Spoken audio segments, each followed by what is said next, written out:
Assalamualaikum warahmatullahi wabarakatuh. Waalaikumsalam. Alhamdulillahi rabbil alamin wa bihi nasta'in wa la 'udwana illa 'alal zalimin.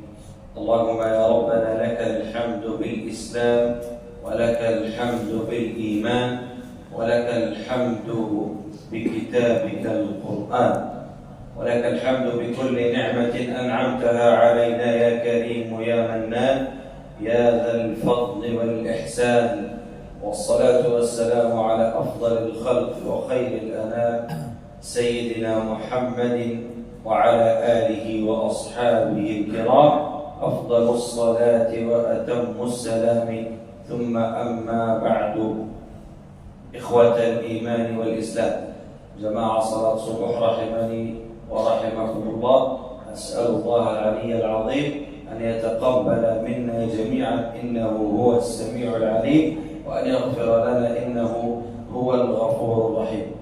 InsyaAllah karena waktunya terbatas, saya akan langsung saja mengucapkan terima kasih kepada pengurus masjid, ketua takmir dan bapak ibu sekalian yang hadir kajian ini. Barakallahu fikum. Semoga Allah Subhanahu wa taala menjadikan kehidupan kita dalam kajian ini, kajian cinta Allah, cinta Al-Quran, menjadikan kehidupan kita sangat mudah dan sangat lancar. Amin. Allah Subhanahu wa taala berfirman, "Wa dzakkir fa inna dzikra tanfa'ul mu'minin." Ini sebagai mengingatkan diri saya dan jemaah sekalian. Allah Subhanahu wa taala berfirman, وَمَنْ أَعْرَضَ عَنْ ذِكْرِي فَإِنَّ لَهُ مَعِيشَةً ضَنكًا وَنَحْشُرُهُ يَوْمَ الْقِيَامَةِ أَعْمَى قَالَ رَبِّ لِمَ حَشَرْتَنِي أَعْمَى وَقَدْ كُنْتُ بَصِيرًا قال كذلك أتتك آياتنا فنسيتها وكذلك اليوم تنسى. Dan barang siapa yang meninggalkan peringatanku akan menghadapi kehidupan yang sangat susah, yaitu bangka, sangat susah, sangat sulit, sangat berat, begitulah, lebih dari itu. Karena bangka itu salah satu kata yang paling kasar dalam bahasa. Allah Subhanahu wa taala cuma pakai kata bangka satu kali dalam Al-Quran ketika bicara tentang orang yang melupakan Al-Quran, yang meninggalkan Al-Quran. Dan kami akan mengumpulkannya pada hari kiamat dengan keadaan buta. Tidak bisa lihat pada hari kiamat. Padahal hari kiamat yang kondisinya sangat susah. Jadi ternyata orang itu yang melupakan Al-Quran sangat bodoh.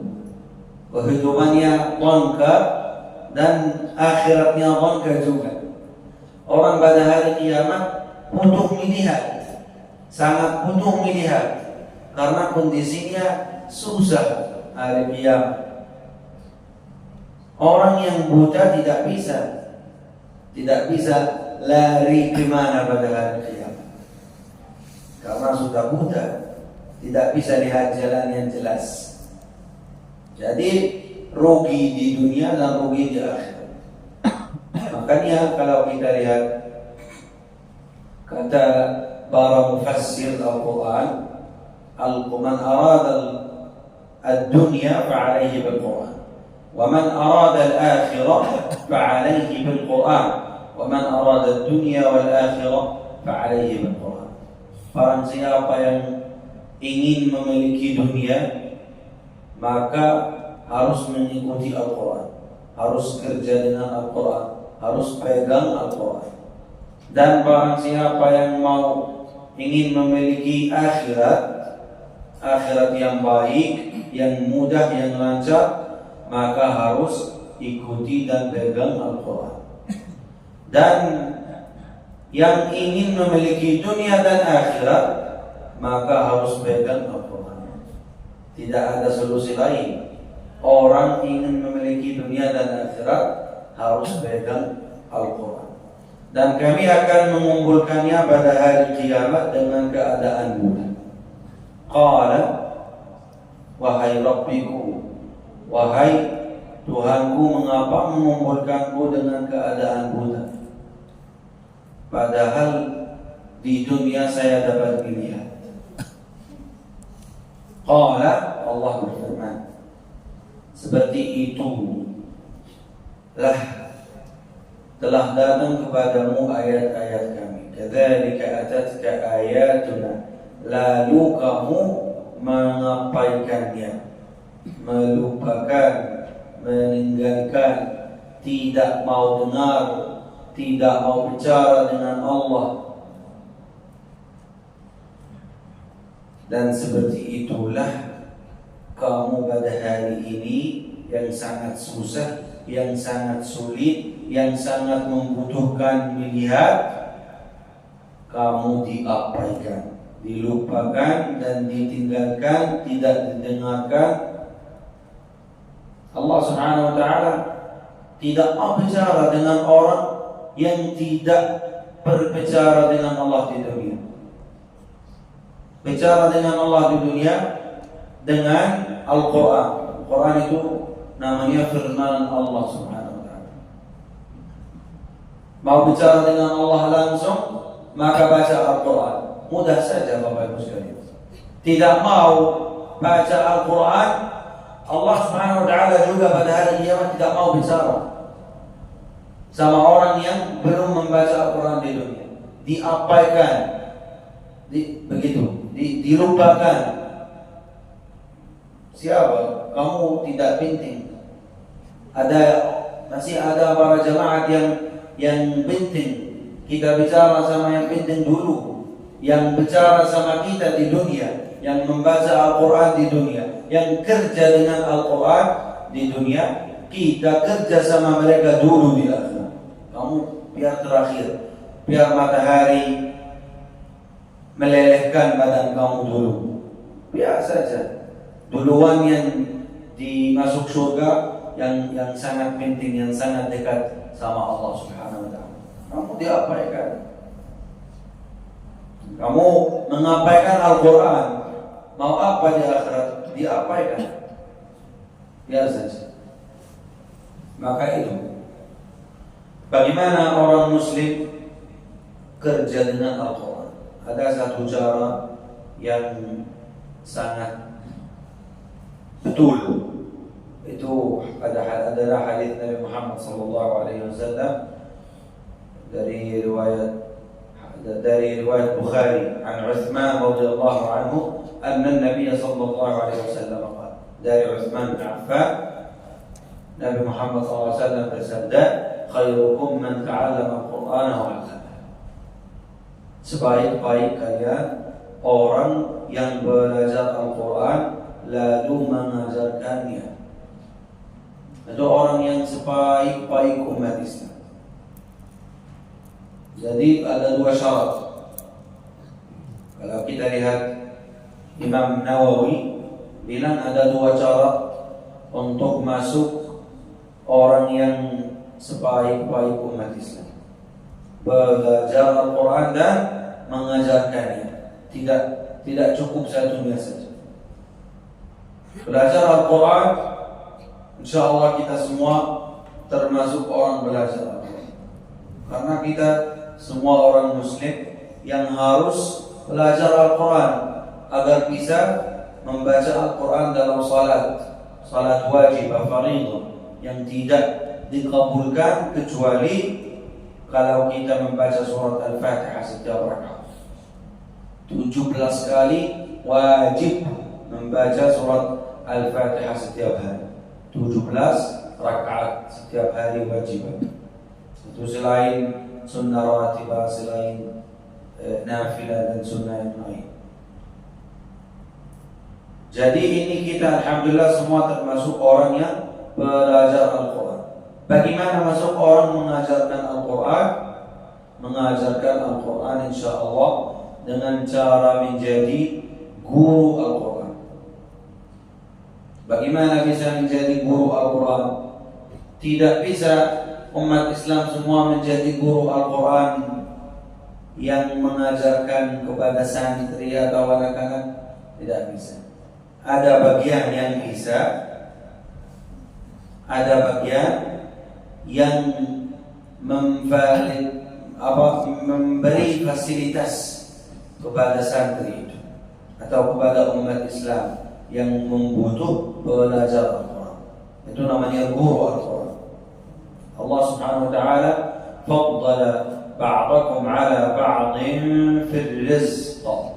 Allah Subhanahu wa taala memberi kepada bagian dari umat Islam rezeki yang tinggi, dan Allah Subhanahu wa taala memberi kepada bagian dari umat Islam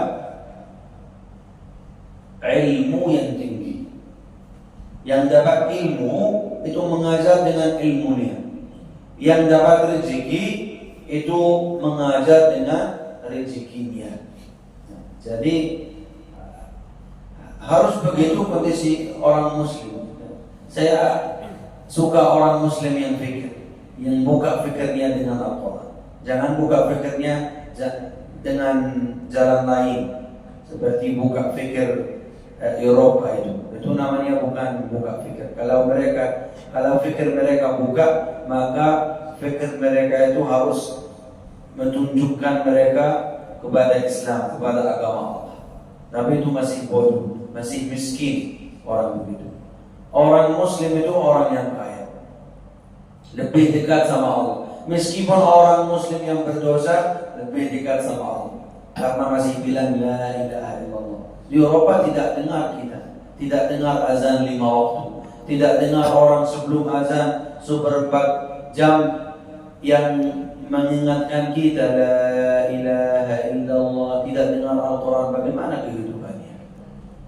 Banyak orang Eropa yang membunuh dirinya setiap tahun. Coba lihat berapa persen di Amerika dan Eropa. Itu bukan namanya fikir buka. Fikir buka kalau bisa paham arti-arti ayat Al-Quran, kata-kata Al-Quran. Itu namanya fikir buka. Seperti sahabat Nabi sallallahu alaihi wasallam.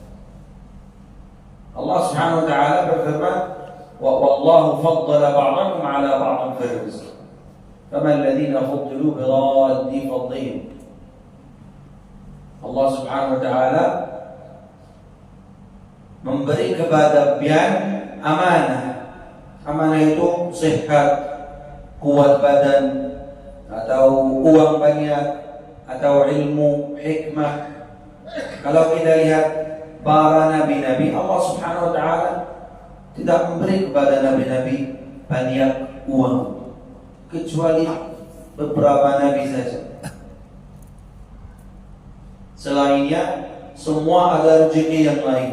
Nabi Musa rezekinya apa? Kuat badan.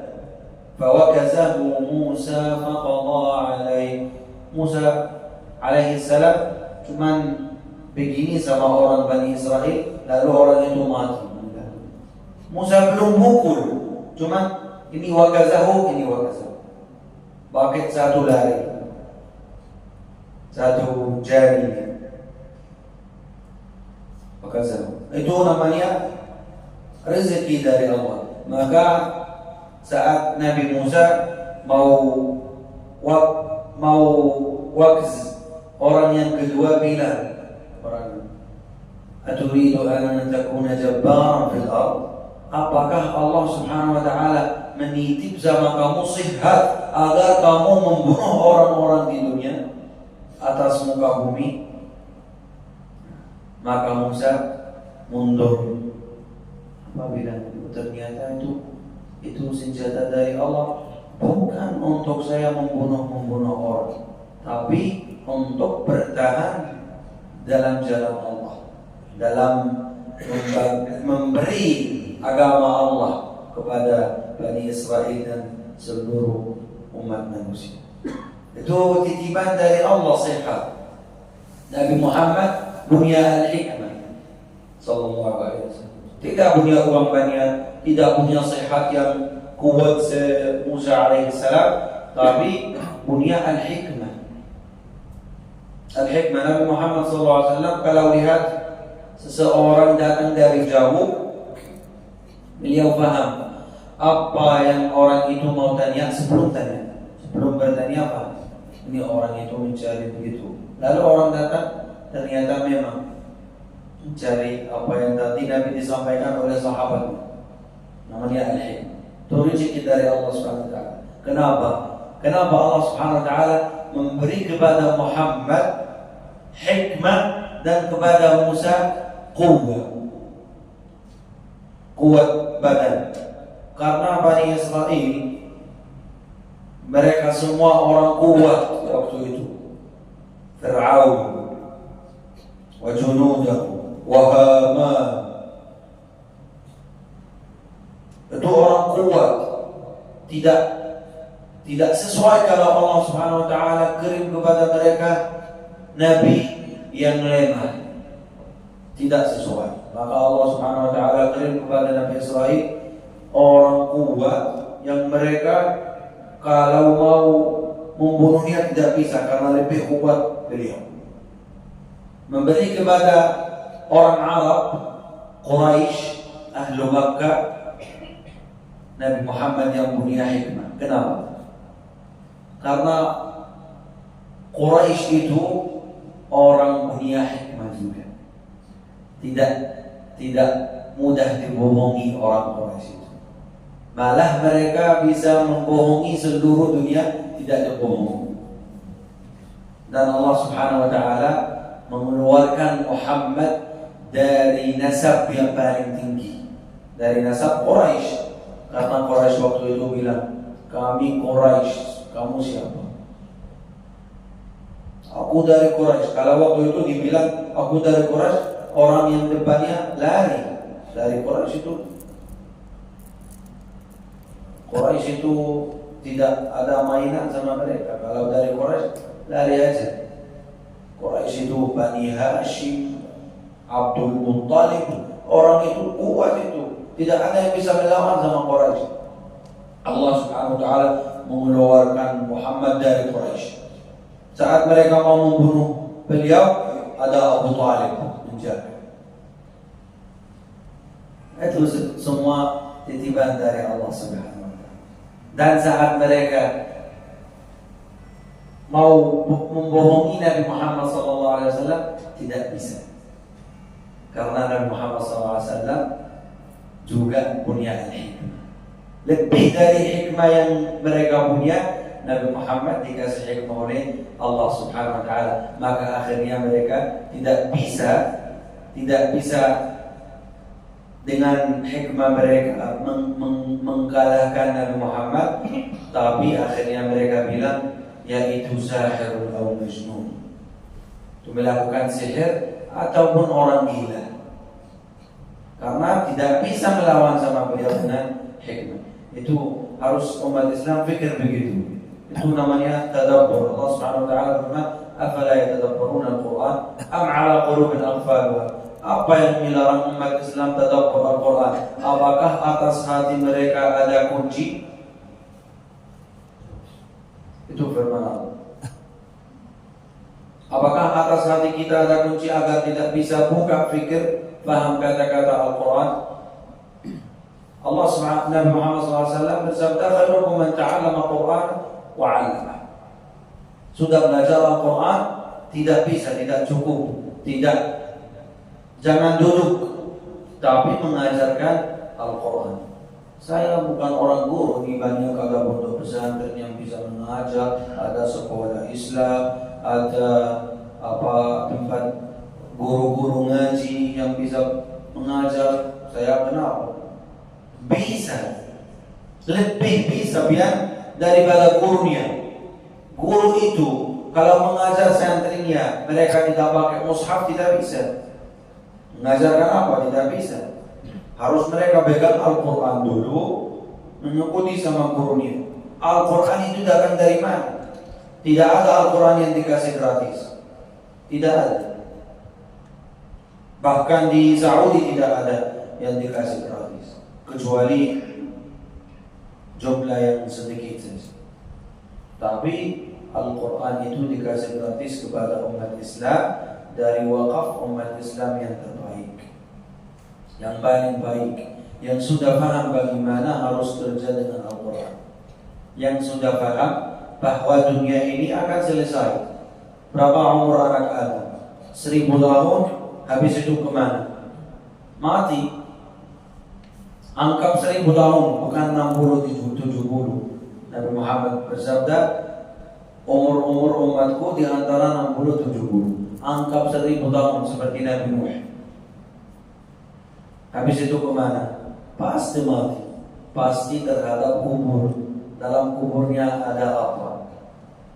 Orang masuk kubur, akhir kata yang didengar, yang mendengarkan adalah suara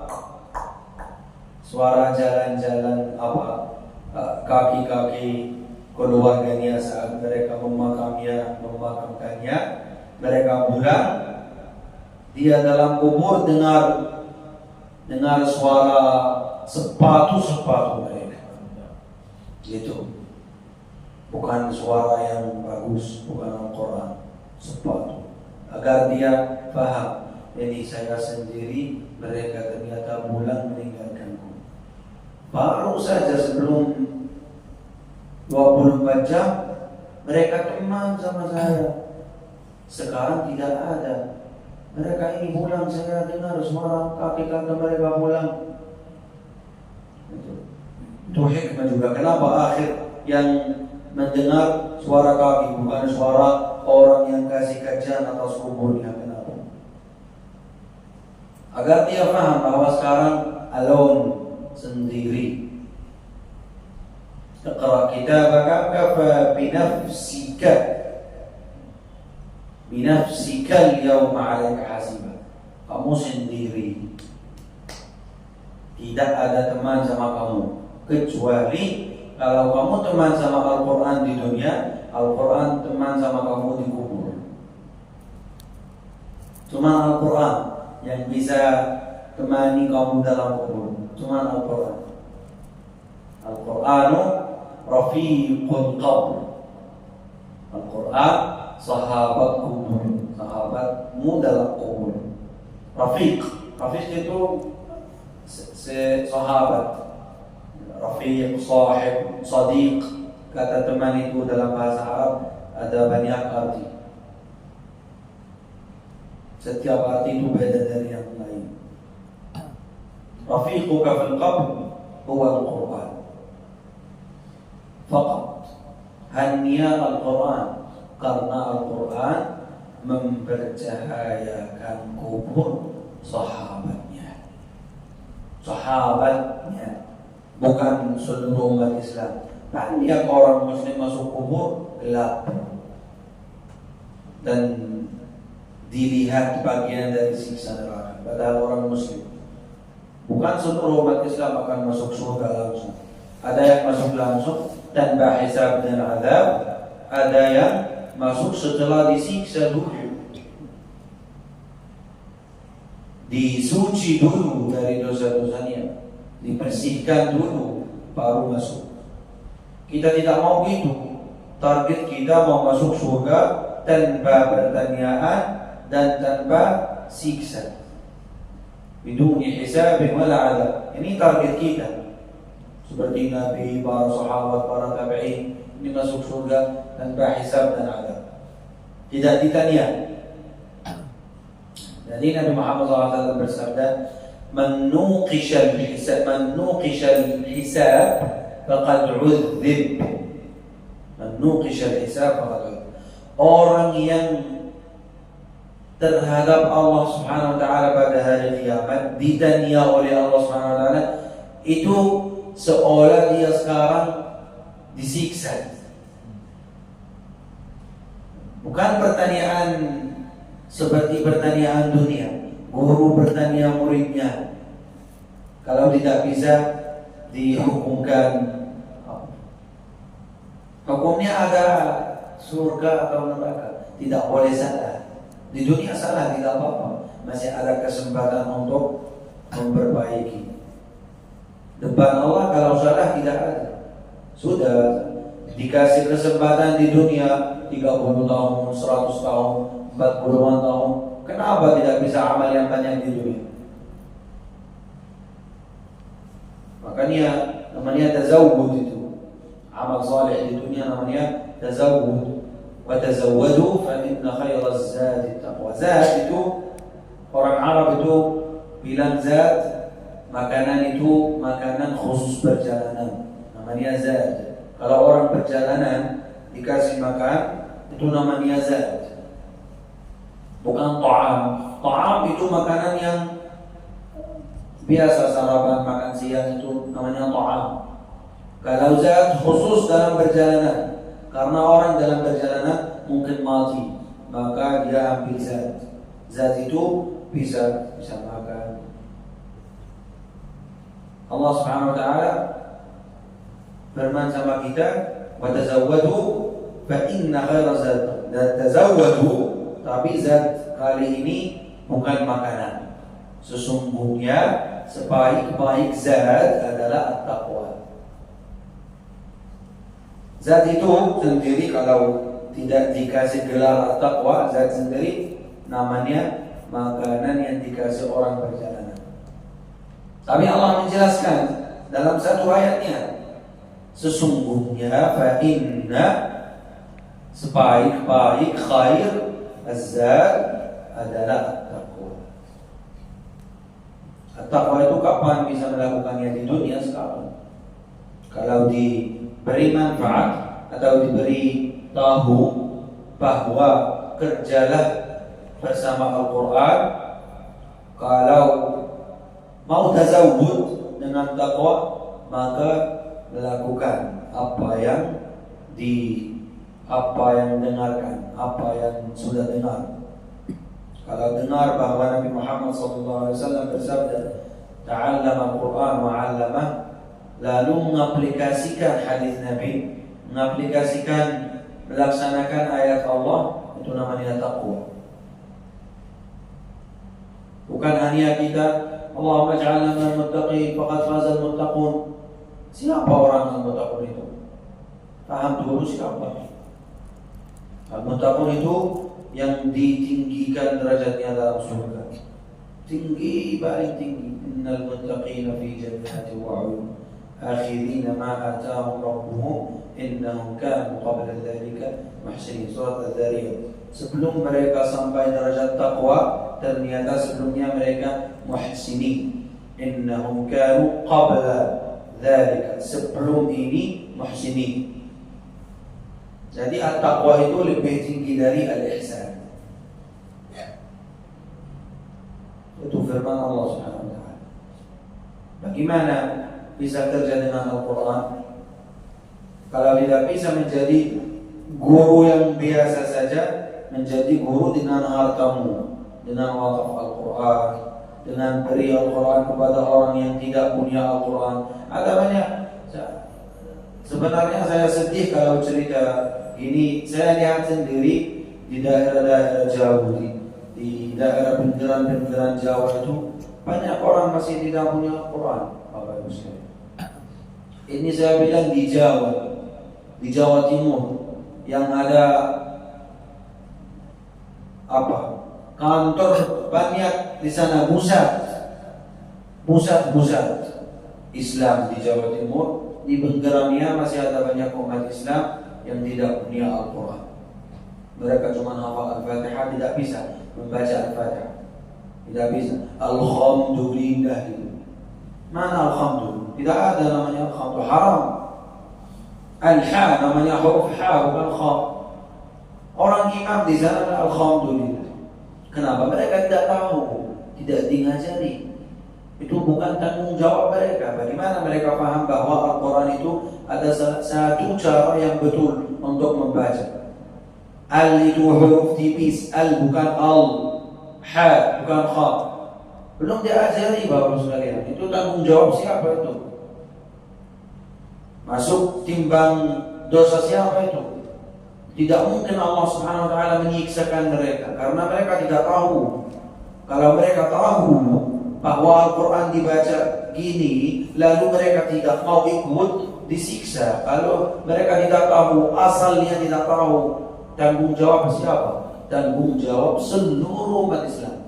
Bukan hakim, tapi seluruh umat Islam. Seluruh umat Islam yang sudah tahu bahwa ada orang gini kondisinya, lalu umat Islam tetap diam. Yang tetap diam itu tanggung jawabnya. Ditanya nanti. Kira-kira kenapa hari kiamat itu lama? Bukan 24 jam saja. Kan Allah Subhanahu wa taala kan orang kalau masuk kubur tahu tempatnya di surga atau di neraka.